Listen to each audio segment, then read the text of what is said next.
Hi, welcome to Conversations with a Wounded Healer. I'm your host, Sarah Bueno, and I just finished having a really amazing conversation with Kelley Kitley. So let me tell you about her a little bit. She is a licensed clinical social worker and owns Serendipitous Psychotherapy, LLC, and it's on the Magnificent Mile in downtown Chicago. She's a sought-after international women's mental health expert and author who has appeared in over 100 publications, podcasts, live news, and radio, including WGN, NBC, and the Chicago Tribune, Huffington Post, Self, Shape, and is a columnist for Fitness Magazine, Recovery Connection, and Thrive Global. Kelley has shared her experience, strength, and hope on the national media outlets such as Dr. Oz and as a TEDx speaker. It's so interesting. She talks a little bit about the night that we met and both of us having this kind of, like soul connection that we could feel before we even knew it. And this conversation just made it even more apparent that, we are all walking around with different details to our stories, but our struggles are the same. Like,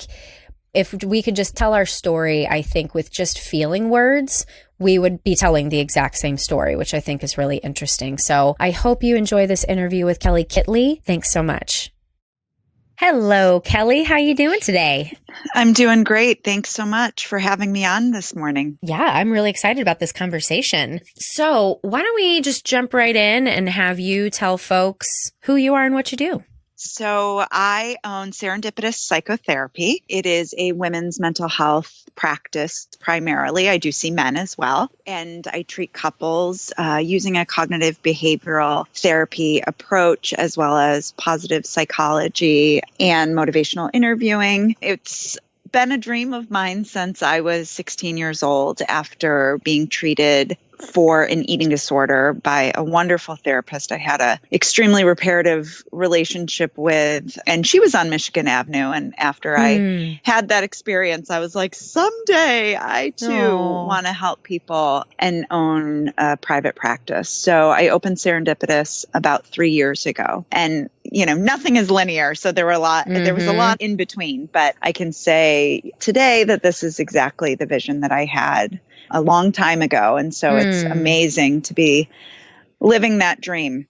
Yeah, it's funny. I'm always interested to hear people's origin stories, like how you became a therapist, because I feel like it's a calling and not just, we don't really just kind of wake up and like, I'm going to be a therapist because that sounds like fun, So I love that it's like an homage to your first treatment experience. Are there any other kind of things that called you to the profession, though? I'm curious. I am a very spiritual person and have always felt a deep connection, and really important to clarify, not necessarily religious, but just this power greater than myself that I felt connected to, that kind of guided me along the way. And growing up in a house above my parents' bar in Chicago, actually. Oh, wow. I would say that was probably my first training as the oldest of 5 children. Oh, wow. That'll do it in and of itself. Yeah. Yeah. So I was just, I feel like I was just born into the world this way, and, was always felt this deep connection to people and experiences, and all the regulars at the bar had a real liking to me and called me an old soul. And so those experiences kind of shaped who I am and my role as a therapist, I believe. But it wasn't until, I was in high school that I had real clarity that I could actually make a profession out of this. Right. That's so interesting, because I also think I was born to be a therapist and I didn't really know it. And the way that I think about it in terms of my childhood is I knew what people were feeling even when they weren't saying it. Oh, gosh. And you're giving me the chills, Sarah. Did you feel that way too? I just felt, I wouldn't explain it that way, but it resonates with me when you say that. I'm sorry. Go ahead. Tell me more. Yeah. I mean, and I just think the way that you just described it, and maybe this is just me having wishful thinking, it sounds almost like that gift that you had was celebrated and it was kind of this like joyful experience. Whereas when I think about my childhood, I think that part of me was really threatening actually to my family system. So I want to know more. Tell me more. Well, certainly, there's been a huge shift in that since my autobiography was released. Oh, I bet. Ooh, girl. I want to hear about that because I've thought about writing a book and I'm like, my brother would be so fucking pissed. Oh, yeah. Well, it was quite the experience. I mean, my family knew I always wanted to write a book. I had kept a journal since I was 12. And, the first go around when I started entertaining it about 10 years ago, my mom said, gosh, it probably is best that you don't write a book until your dad and I are dead. Well, good thing my parents are dead. I have permission now. But are they? Yeah, they are. They are. Oh, wow. So, okay. Yeah, sorry. I know I throw it out in a way that's like super uncomfortable for people who don't have dead parents. But I've found that once you do have dead parents and you're in that dead parents club, you can make fun of it as much as you want. So, but go on. Now that I've totally thrown you off, go on. No. It certainly does help. Certainly. It does in many ways, yes. So that was my mom's reaction. I don't think my dad has ever read a book in his life, so I wasn't concerned that he would read it. I did think one of my brothers would be reading him excerpts from the book. But, if you sit for any family dynamics, it's like we all had a different lens and we all tell a different story about our experience. So I think, it's not something that my family has particularly talked about it. And I quite honestly don't know who's read it, who hasn't. I just know it created a lot of tension. And let's just say nobody was really welcoming the idea like, oh my gosh, this is so great. We're so proud of you. It was more kind of like tiptoe, which is just kind of part and parcel of the way our family is, which is why I felt such a strong desire to write about it and to speak about what I speak about, because I was told to kind of not talk about some of the things I went through, primarily childhood sexual abuse. That was like, gosh, when I had said that it happened, it was like, well, then let's stop having you hang around that family friend. And that was the end of it. That's that, right. That'll solve that problem. Right. Yeah. So much of my experience, this wounded healer, I love that title because it was something that I struggled with for a long time. And now I embrace it, that I felt like I had to keep quiet. And, as somebody who experienced that and then an eating disorder, which isn't surprising based on that family history. Literally eat your feelings and thoughts. Yeah. Right. And then as a woman in recovery from substance abuse, a lot of this was, gosh, don't let anybody know. And so shameful that now it's, kind of like that, what you said about having your parents that are both deceased, it's kind of like, it's uncomfortable for some people, but it's my truth. And I know it's a lot of people's truths. And so when I do say it, I think sometimes there's a relief for people. Yeah. I watched your TED Talk recently, and that's my first reaction was thank you. And I'm sure that a lot of people have said that to you. And it is this relief of, we need to be able to talk about these things and the pain and devastation that is caused in families when we're told as children not to talk about painful emotions or not to shed a light on things that don't make sense. Like, we've got to talk some more off this as well, just to like kind of trade childhood stories, because it sounds like we had similar, I guess, just the way that things were structured as far as what was to be visible and what wasn't. It sounds really similar. Well, and I think that goes back to that kindred spirit that we have that connected us, right away. Can I ask, were you raised in the church at all? You can ask me anything, first and foremost. But, awesome. Thank you. So it's interesting. So my dad, no religion, really no spoken spirituality. Mom, like devout Lutheran, small community in Indiana. And as we grew up in Chicago, public school really wasn't an option in the 70s. And so we went to Catholic school just because. But I loved it. And so oftentimes I would go to church by myself. We just lived down the block. And it was really my decision to make my first communion and be confirmed. And so religion was never pushed on us by any means, but we learned a lot about it being in a parochial school. That's so interesting. My history being that, not that religion was pushed on us, but that it was my mother's lifeblood for sure. And that, I think, formulated the way that my mom moved through the world. But obviously, some of the secret keeping, when you say that your parents owned a bar, I'm assuming someone was an alcoholic, I'm guessing. Might that be the case? Both, Okay, and both identify or don't. And it looks very different in both. But my mom hasn't had a drink in, maybe 30 years, but my dad is still very active. Yeah. And I ask that just because the secret keeping, you and I certainly know, being in this business and being products of, the disease, that families with alcoholism and mental illness love to keep secrets because that's just how it works, right? Sure. Absolutely. Mm-hmm. It's just so interesting. I'm always trying to continue to dig deeper and find out where thought processes began, why the family was shaped in a certain way. And just hearing somebody else's story that feels similar but has totally different details makes it all the more complex and fascinating. Well, and we can trace it back generations, that my grandmother was an alcoholic and my grandfather on the other side and my uncle and my great uncle, and so we talk about some of the characteristics of people who grew up in alcoholic families. And it's we're going generations back, which is why, when I got sober a little over 5 years ago, I was I'm repeating this cycle. And here I am with 4 small kids. And I said, I never wanted be this, do this. And, this idea of okay, well, somebody's got to break the cycle. And it feels like a huge responsibility on me, not only for my individual family, but moving forward and maybe generations back. Oh my God. Yes. Strumming my pain with his fingers. I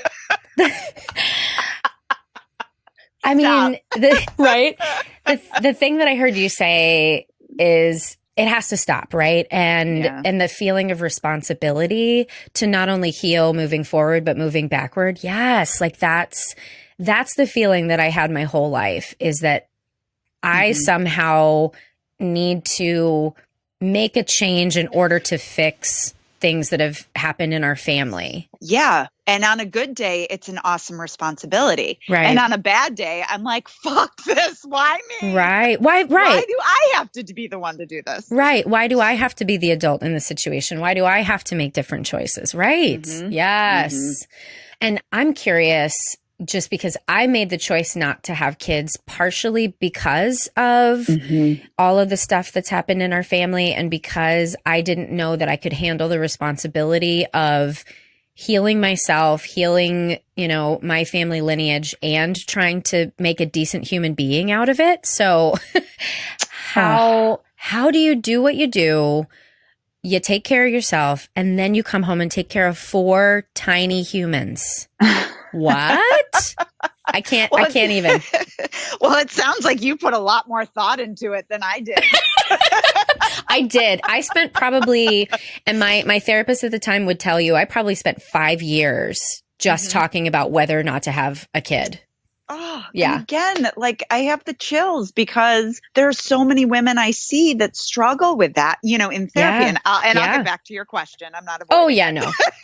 I know. But that idea of okay, I'm a woman. Is this what I'm supposed to do? Yes. I'm feeling maybe, hormonal desire, but psychologically maybe not. And so, I love when somebody can get to a place of acceptance of the decision they've made, even though it may not be what they think they should be doing. Air quotes, which is so powerful. And I respect that so much. But in my own journey with that, my husband's one of 5. I'm one of 5. Oh my good God. I can't even imagine what Christmas looks like. Oh, I can't. Yeah. It's at the Jersey Shore with my husband's intact family, thank God. But, there's 20 grandkids and, there's a lot of good chaos that comes out of, big families. And I was just with my sister and she has 4 kids for Easter yesterday. And, the embracing of like, a lot of love, a lot of social interaction, but it can also feel really overwhelming at times. But we knew we wanted to have big families. And, it's like I always talk about in pieces that I write and, talk about when I am asked this question, like, how do I do what I do and then come home to 4 little souls who have their own stuff too, and predisposed to anxiety and, social conflicts and things like that, like any normal human being. But it is like I have to make a conscious shift from when I drive home from work and taking off my therapist hat, which I think, it's a blessing to be able to sit with one person for an hour and just focus on what is going on in the room, as opposed to when I'm home, it's like all 4 people need me at the same time. And, we're trying to get homework and dinner done. But it is, my kids know I'm sober. My kids know what I do for a living. And, I'm probably the total extreme of what, not probably, I am. We didn't talk about anything in my family of origin. Now we talk about everything. And it's great. It's an opportunity to see some of the things that I didn't get in what kids need. And, I probably am a little over the top in some regard as a parent, and lots of flaws too. But it's good. It's practice, and it's an opportunity to practice engaging. And I learn a lot about myself as a human being, as a mom. And that was just triggering me to ask. I don't know where I learned this, if it was something we talked about in school or if I've just made it up, but I feel so that happens. So that's always a caveat. I could have made this up, but I think that I heard at one point that as a parent, when your child becomes the age that you were when something significant happened, you then have an opportunity as the parent to heal that wound. Obviously not using your child, but it is the relationship with your child and watching your child navigate whatever, situations they might be going through at the time. So I don't even know how old your kids are. So I'm curious if that has been an experience for you. Huge. I think more so, we have 5 birthdays in April. So, oh my gosh, of the 6 of us. Wow. My oldest is turning 12. Then I have a 10-year-old daughter, an 8-year-old son, and a 6-year-old daughter. And certainly, so I have 2 boys and 2 girls, and there is a difference in terms of my responsibility to build them up. More so my daughters, probably because of my own experience as a little girl and, some of that childhood being robbed, having had to experience some of the things I experienced at such a young age. So more so in the fact that the transference component of it, like I had done an interview after the book was released with Heidi Stevens from the Chicago Tribune. And she said, what was the hardest part about writing the book? And there's this chapter about my own experience being 10 years old and being sexually abused and how strong of an emotion that was for me to think of myself as my daughter's age. And that having happened was just devastating to me. So to look at it from that lens, I think hit home a lot harder for me having my own kids, where I processed it differently as a woman who didn't have kids, but then to kind of imagine myself at that age and be living with a 10-year-old, I'm like, oh my gosh. Just a baby. Yeah.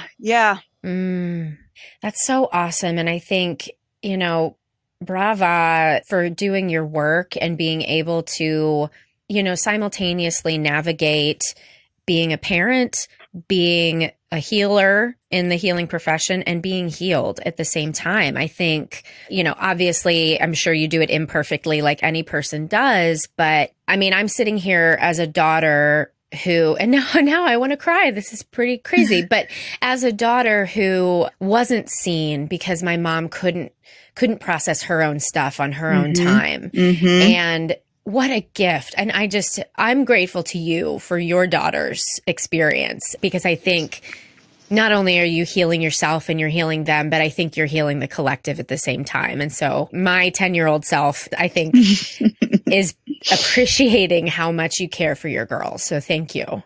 Oh, that means a lot. I appreciate that. Oh, and not to mention relationships, right? Like, right. You're right. Right. Husbands. Oh God. Yeah. Yeah. Who like kind of knew what he signed up for, but right. Yeah. And we met at my parents' bar. Wow. And he is not an alcoholic, but us having a good time together was a huge part of our relationship. Yeah. So I'm super grateful for his ability to, accept me exactly as I am. And that relationship I was 20 when I met him, and I'll be 40 in 2 weeks. So think of how much somebody changes in that time, and lots of moves and kids and sobriety came in that, career pressures, all of it. It's whatever, it's life. It's right. What everybody goes through that, like, when you pause, you're like, holy shit, that's a lot. Right. What does he do for work? I'm always just curious. The combo that go with therapists. He's an actor. Well, so he's basically a therapist for himself, right? I feel I feel like that's what acting is. Oh, wow. Yeah, you'll have to, I'll plug he's about to open a show about women's mental health. And really? Yeah, at Victory Gardens. It's called Letty. And it's about a woman who is incarcerated and has children, and he raises her children, and then the mom gets out of jail and wants her kids back. Wow. So he gets it. And he's doing a show at Goodman called Support Group for Men. So great. So he's drunk the Kool-Aid. Our worlds collide a little. Yeah, that's so awesome. Well, I feel like we've kind of been dancing around the healer and the wounded healer topic just with all of this that we've been discussing. But I guess more pointedly, when you think about the word healer in terms of the work you do, does it apply? Doesn't it? What baggage comes with it? I think it definitely applies. Being able to heal, and before we can help somebody else heal, we need to work on ways to heal ourselves. And, right. Which is why I so respect colleagues in this profession who have been in the trenches and have done the work. And when I was teaching graduate students who had never been in therapy, I was like, what? Oh, girl, please. Every time I say that in class, somebody rolls their eyes, and I'm like, you just get out of the fucking profession right now. No, if you think you don't need therapy, get out. I know, there was one place I taught in California that it was actually a prerequisite that they had to go through a year of therapy while they were in graduate school. But I don't know how I would have survived grad school without therapy. Good God. I really don't know what I would have done. Oh my God. Seriously. I know. I think it's an awesome responsibility, but I also need to kind of keep that 1 foot in, 1 foot out, because I want it so badly for my clients because I've done the transformative work, and I know how exciting and scary and all of it can be, that, I'm definitely one of those clinicians who needs to make sure I don't try harder than my clients. Oh, yeah.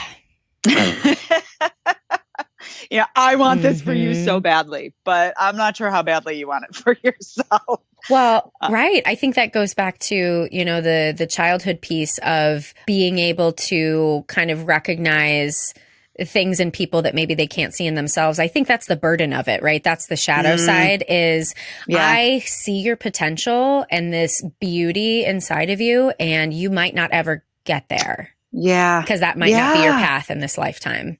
Right. And then it goes back to the role is, as the healer is, you may not heal with, or, I don't want to say through me, but this may just be one step, one seed, and being able to provide that hope in that moment, even though that healing, it's not like you come out the other side and you're healed. My language is I'm still healing, and it's a continuous work in progress of making sure I do the work, because when I'm not doing the work, then I notice a direct effect of how I am with the people that I'm trying to help. You know, whether it's a speaking engagement or as a clinician or, you know, this podcast or whatever it might be. It's like, if I'm not actively doing the work at the same time, I feel like a hypocrite. You know, you know, and that's what was hard for me when I was a practicing clinician and, you know, trying to get sober. It was like, you know, I had clients who read my book and they were like, were you drinking in between our sessions? You know, and I was like, no. I wasn't a daytime drinker. I was a evening binge drinker. But still, you know, that idea of like, I was still doing the work. I was going to therapy. I was well aware of the fact that I would maybe someday become an alcoholic. I mean, my graduate studies was in addiction, but I don't know. I justified it, you know? And so, I was going through shit too while I was working with clients and doing my own therapy and trying to get sober. And there was a little shame in that, you know, that luckily I didn't have anybody on my caseload who was actively trying to get sober at the same time. Right. Yeah. But certainly now, like, my whole caseload is people trying to get sober. Funny how that works. Well, I'm, you know, because shame is one of the areas that I really love to dig into. I'm curious, was there one client who was like, were you drinking in between sessions? I'm really curious about that acute moment and how you, I mean, I'm sure in the session you probably handled it in a great way and then potentially fell apart right afterwards. Would you mind talking about that? No, not at all. You know, this was somebody that I particularly, you know, have a really direct, she is very direct and that's the way that I practice as well. So it's a nice combination in terms of calling everything out and kind of putting everything on the table. And she was concerned. She was like, wait a second, your sobriety date is March 10th. And I started seeing you like January of that year. Were you drinking, you know, were you drunk during our sessions? Oh. And of course, but in that moment, I felt like I wanted to defend myself. Like, oh no, I was hungover, but I wasn't drunk. Right. You know, and then feeling like, oh my gosh, was I not a good therapist during that time? And that just hurt my gut. Oh, you know, and it was here at this point, by the time she said that, we'd been working together for about 4 years because nobody knew I was sober until my book came out a year ago this month. And so some of my clients have read my book and some have not, because there are people who want to assume that I am all knowing and perfect and, you know, and just sit across from them and they can fantasize about who I am in my personal life. And then there's other people who are like, oh my gosh, you really understand, you know, where I've been or what I've been through, or you have had a similar experience, even though, you know, we may feel differently about it. But I mean, just saying that interaction that this woman and I had kind of brings me back to that place of feeling like, oh my gosh. Who was I during that time? And could I be a better therapist to her now than I was then? But she was getting something because she came for 4 years every week. But that idea of like, was I a fraud? Oh, that's so honest and vulnerable. And that is what encapsulates the whole wounded healer concept, right? Because like you said, healing is a process. We are never completely healed. And part of that process is going to be potentially messier than other parts, right? Like, is being someone who binge drinks any different from somebody who has depression that's not managed, you know, and can show up in the room? And I don't think that there's any difference than that. And I certainly know a lot of therapists do struggle with, maybe they struggle with their anxiety outside of sessions. And we've all got something that we're in recovery from. Yes, I do believe that. And there are people in our profession who believe strongly in, you know, not sharing any personal information and keeping a really strict boundary on that. And for me, I think that does our clients a disservice. I agree. Certainly, I'm not, the session is not about me and we're not talking about my healing and all of that. But certainly if it comes up, to be able to answer in a real and authentic way, you know, and not feel like I have the stock trained response to that. Well, I'm curious to know why you're asking that. Oh, that's the most bullshit answer. I want to smack people when they pull that shit out. No. Be a real person. For me, what I love, I'm not really good at small talk. Me in neither. My personal life, right? Just go deep. And I'm working on that. I'm working on some people just want to shoot the shit and not have to talk about what's really going on or how they're really doing. I don't want to hang out with those people.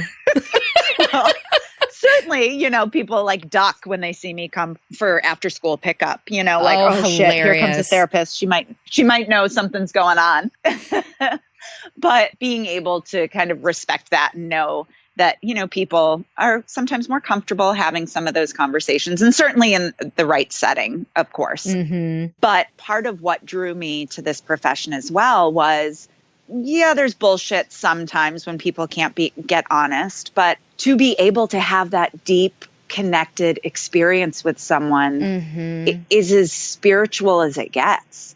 Yes. For me, that I want to have those conversations in my day-to-day life, in my personal life, but a lot of people can't show up to have those conversations. Mm-hmm. But in the forum of therapy, we have two agreed people who want to go there.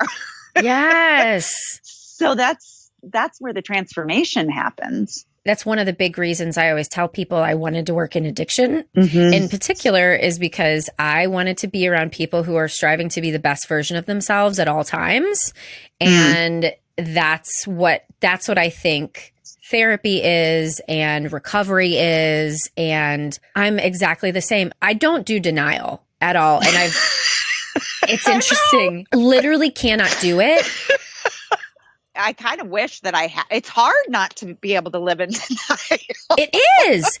And I've lost so many relationships and friendships. Yeah. And now when I look back on the themes of those, I don't want to be all on my high horse and well, they were in denial and I was seeing the truth. But sure. But they could function in a way that didn't feel true and authentic to them. And I knew it and I felt it and I couldn't tolerate it. And so I had to leave, or more likely it was a dramatic ending of a relationship, which is how most of my ended relationships went. But yeah, I want to be with people who are desperate for the truth.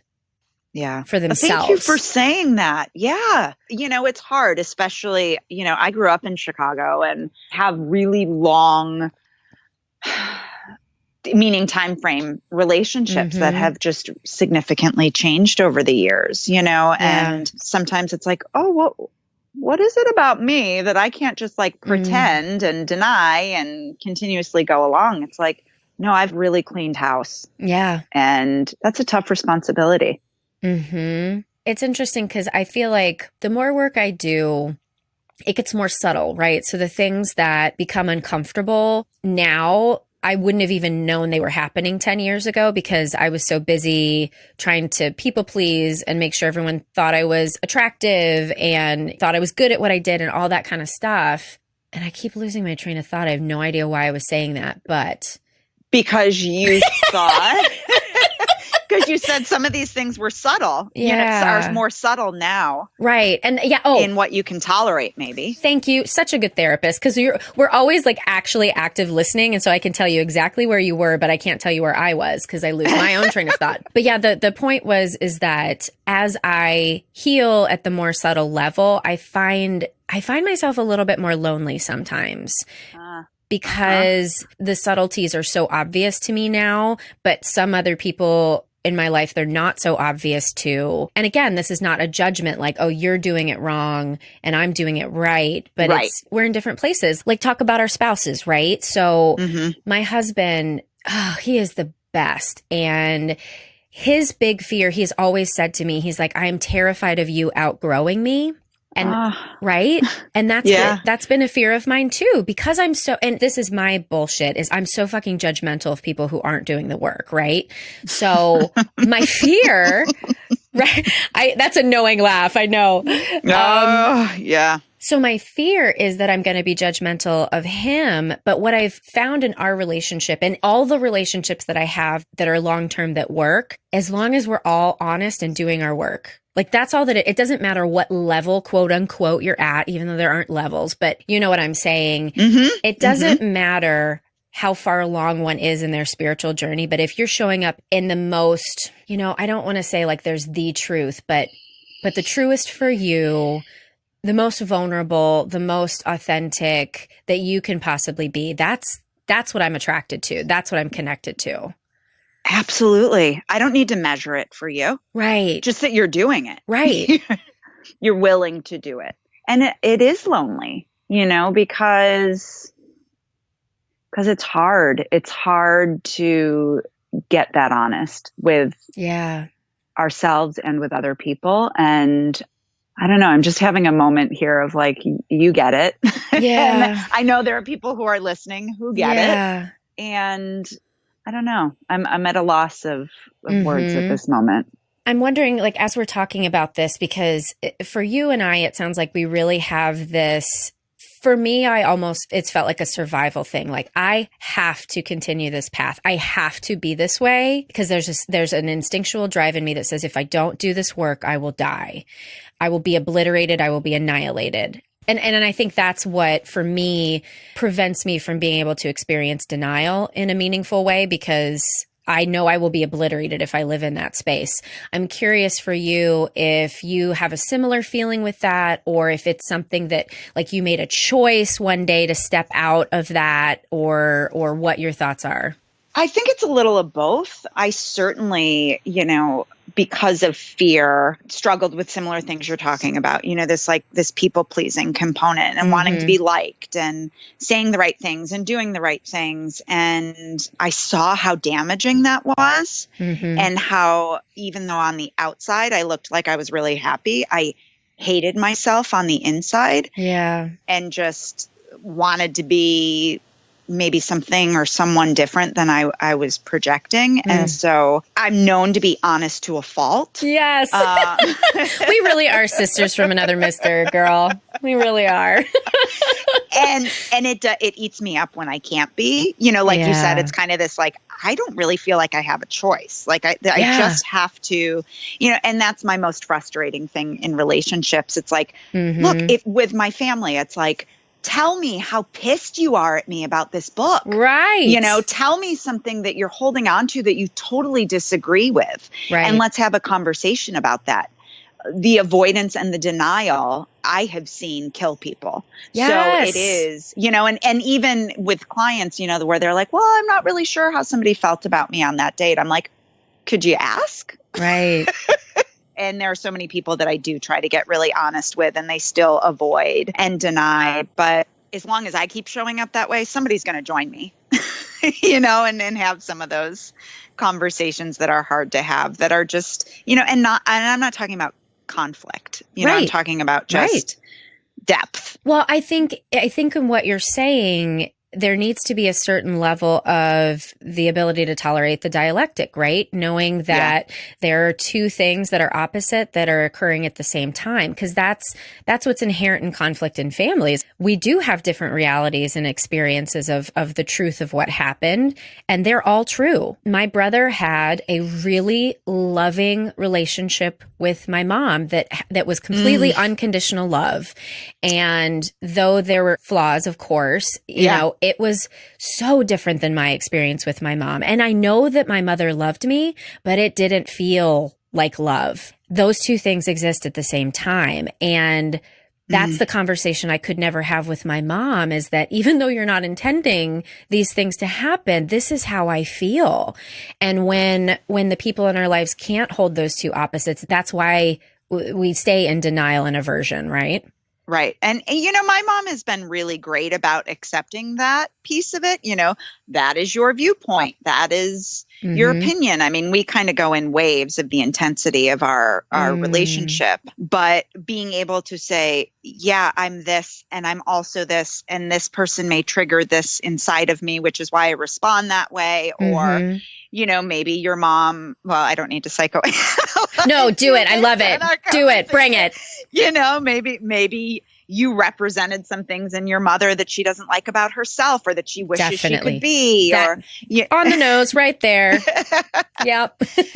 Which makes it hard to be in relationship, which is why, parental relationships, mother and father, are so tough. And, when I do couples therapy, I'm like, think about how many fucking people are in this room. My parents, your siblings, your relationship. Yes. It's like people are getting triggered all over the place.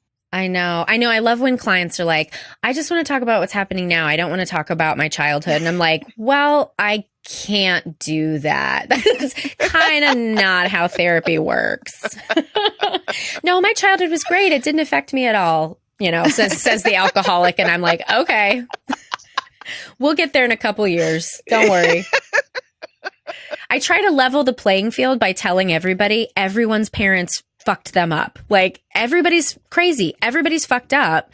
And if we can all just embrace that and try to figure out what flavor of crazy we have, then it makes it all the more fun, rather than this, like, I still don't understand like stigma against mental health and addiction, because it's like, everybody's got something. How dare people turn their nose up at someone's disorder when they've got some other disorder that we just might not be as obvious. Right. Or the comparison game. Like I see clients, because I don't take insurance. And so there is this certain niche that I see, lawyers, doctors who kind of come in with this idea of like, but my experience is not as bad as. Oh, yeah. And it's like, but it's yours. Right. Like, we're just focused on how you experience that, not if somebody didn't have food or was homeless. I help people work through a lot of like, imposter syndrome and, not feeling good enough, even though there's this litany of things that they've accomplished, or, that their growing up experience wasn't that bad. Their parents were married, Right. But they never talked to each other, and they slept in different bedrooms, and they never saw conflict or love or anything, It's funny because that's just making me think, like, we all have this resume for our mental health, right? And if we look on paper, it doesn't look like I had anything wrong in my family except for divorce. Really. That's the only thing on paper that you could point to and say, oh, that was probably traumatic. But our resumes are not what make up our experience. And that is just like a snapshot of what people have gone through. And to compare resumes, it is so, like, I've heard people go both ways. Like, either, oh, I'm not as bad as that guy, meaning I don't deserve to feel bad for what I've gone through, or I'm not as bad as that guy, which means I'm not an alcoholic or addict or depressed person or anxious person, right? Right. I like that. I'm going to use that. Don't compare my mental health resume to yours. Yeah. You know what's funny? One of my clients, we were joking because he was looking for a partner at one point and on dating sites. And he's like, wouldn't it be hilarious if we created a dating site where you put your shit out first? And I actually talked to some people about developing it as an app just to see what would happen. Of course you did. Of course. And it's like, so I'm bankrupt and an alcoholic and, whatever the things are, like, putting that out first. So I'm TMing it. If anyone, I didn't give it a name, but don't steal it from me, anybody, because maybe one day I'll actually do it. But I thought that we laughed about it forever because, he's such a great guy and now he's in a lovely relationship, but we just laughed about how on paper we can either look fine and things be terrible on the inside, or it can look like shit, but you're actually a really great person. Oh, well, and you know what? I bet if that was the dating site or app that you created, people would pick the ones they're most comfortable with, right? Like, oh, alcoholic, bankrupt, that was my dad. I know how to deal. Well, and it's funny because we fucking do pick people that way. We just don't know it until later. Yeah, right. Oh, love it. I really should do that. I should. We had a name for it and I cannot remember what it was, but it was something hilarious. Undoubtedly. Well, we're coming to the end of our time. I want to be really respectful because I know you are busy. I feel like we talked about all the things, but is there anything that I didn't ask you that you really want to share? I do want you to plug the title of your book, plug your TED Talk, all that stuff. Thanks, so thanks. this is the moment to plug. I'm doing jazz hands over here. You can't see, but I am. Well, and I just want to say, I believe that everybody has the chip inside of them that can connect with other people and that can be vulnerable and trusting and honest. And, when we're awake to that, that's where the beauty happens. And I mean, and just speaking about this experience, and for people who are listening, Sarah and I met probably a year ago at a professionals dinner. And it literally, like, I walked in the room and I felt like your soul was like sucked me in. And I was like, oh gosh, what's going on here? Yes. Like, we need to be friends. Yeah. And then just, talked to you and was like, gosh, you're so articulate and cool and savvy and, just your aura and the way that you're rainbow hair. And I love it. Love it. Thank you. I do believe everybody has that ability, but I think there's so much shit that is covering it. And so the way to get to those experiences is to uncover some of that shit or, the traumas or the insecurities or the fear or the anxiety or the depression or the alcoholism or, whatever it is. Once we start peeling that back, and that is kind of, classic psychotherapy 101, right? Like, let's peel back the onion. But it's so true, and it's like, and it doesn't take, 12 sessions. It takes some people 12 years, but if there's a willingness and a commitment, and I think a lot of people that I've worked with over the years, some people come in, they do really good work, they leave, they go see another therapist, or they come back a year later and they're like, okay, I'm ready to do it again. That it is a lifelong journey. And I think people get frustrated when they come back after years of not seeing me, of like, I can't believe I have to do this work again. Yeah.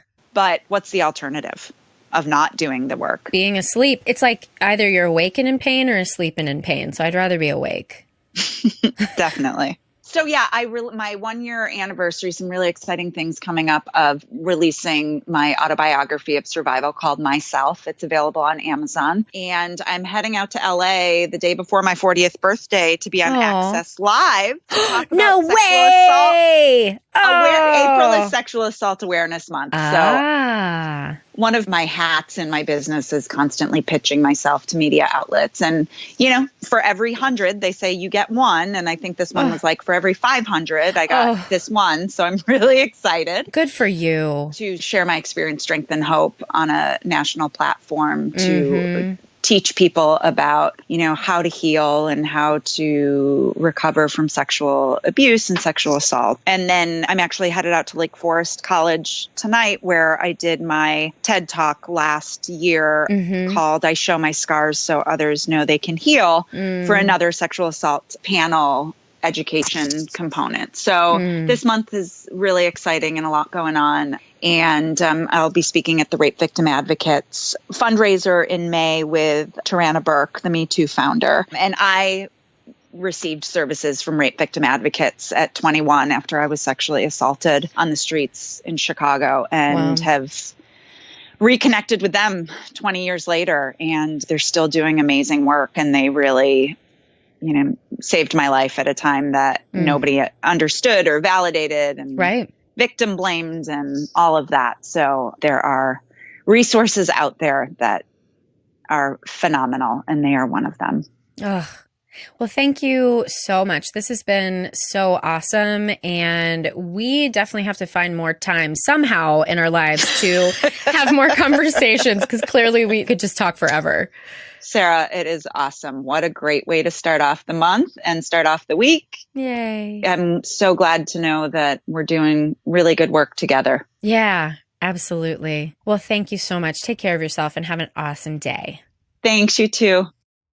Thanks so much for listening to my interview with Kelley Kitley. It was really a pleasure to chat with her. And, as I'm sure everyone could tell, she mentioned in there that we don't do small talk very well. So we kind of just like jump right in. I think dead parents entered within the first, couple minutes of the interview, because that's how we roll. So thanks again to Kelley for being willing to be a guest today. You can find Kelley on Facebook at Serendipitous Psychotherapy. You can also find her on Instagram at Kelley Kitley, and that's Kelley spelled with an EY, and Kitley is Kitley.